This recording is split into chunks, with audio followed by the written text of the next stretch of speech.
Class 8th का subject history lesson number 5 का question number 4 and 5। Question number 4 में कहता है how did the last Mughal empire live the last years of his life. कहता है जो मुगल शासक लास्ट मुगल शासक था बहादुर शाह जफर, उसके जो लास्ट ईयर्स यानी कि जिंदगी के जो आखिरी साल थे वो उसने कैसे गुजारे। The last Mughal empire lived a very pathetic life during the last years. उसने जो शासक था लास्ट मुगल यानी कि बहादुर शाह जाफर, उसने अपनी जिंदगी के जो लास्ट दिन थे वो बहुत पैनिक गुजारे थे। He was tried in court and sentence to life imprisonment. उसे कोर्ट में पेश किया गया जब 1857 की लड़ाई खत्म हुई तो उसे पकड़कर कोर्ट में पेश किया गया और वहां पर कोर्ट ने उसे सजा दी लाइफ इम्प्रिजनमेंट यानी कि उम्र कैद की सजा मिली। He and his wife were sent to prison in Rangoon और उन्हें रंगून जेल में डाल दिया गया। किसको?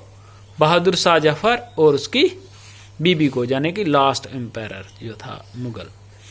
ही डाइड देयर आफ्टर 4 years और वहीं पर जेल में ही उसकी मौत हो गई 4 साल के बाद।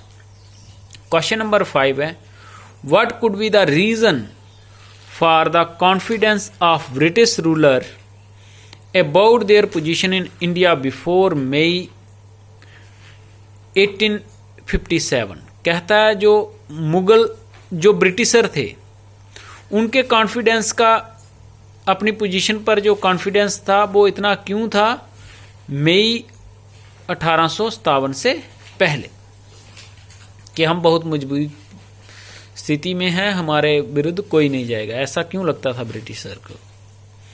Regions for the confidence of British rulers about their position in India before May 1857 were.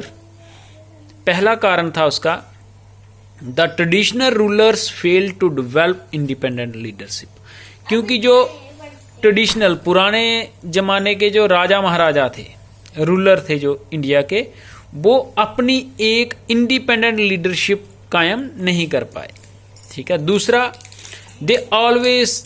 they also fail to have independent social, economic and political aims of their own। और उनका कोई इंडिपेंडेंट यानी कि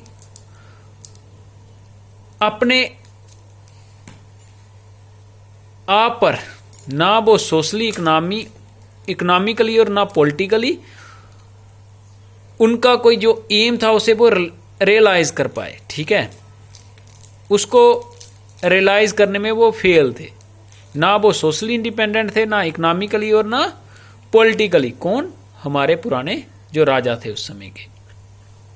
दे फाउट एमंग देमसेल्फ। वो हमेशा आपस में ही लड़ते रहते थे। जो जहाँ के छोटे छोटे राजा थे यानी कि छोटी छोटी रियासतों के, वो हमेशा आपस में लड़ते रहते थे।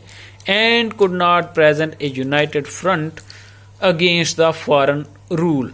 और वो कभी भी एक साथ एक मंच पर नहीं आए और कभी भी उन्होंने अपोज नहीं किया ब्रिटिश रूल को यानी कि फॉरेन रूल को जो बाहर से आकर कर रहे थे। और चौथा कारण था A section of people practice in human social practices.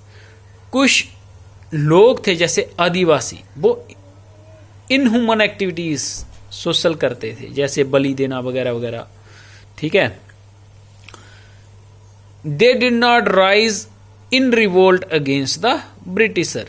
और उन्होंने कभी उनको कोई लेना देना नहीं था ब्रिटिशरों के साथ और ना उनके खिलाफ उन्होंने कभी आवाज उठाई थी। ठीक है। ये कारण थे कि ब्रिटिशर को उस समय बहुत कॉन्फिडेंस था कि हम जंग जीतेंगे। अगर कोई करे, पहले तो कोई करेगा नहीं, अगर करेगा तब भी ये आपस में लड़ते रहते हैं तो कभी भी ये जीत नहीं पाएंगे। थैंक यू स्टूडेंट्स, आज के लिए इतना ही।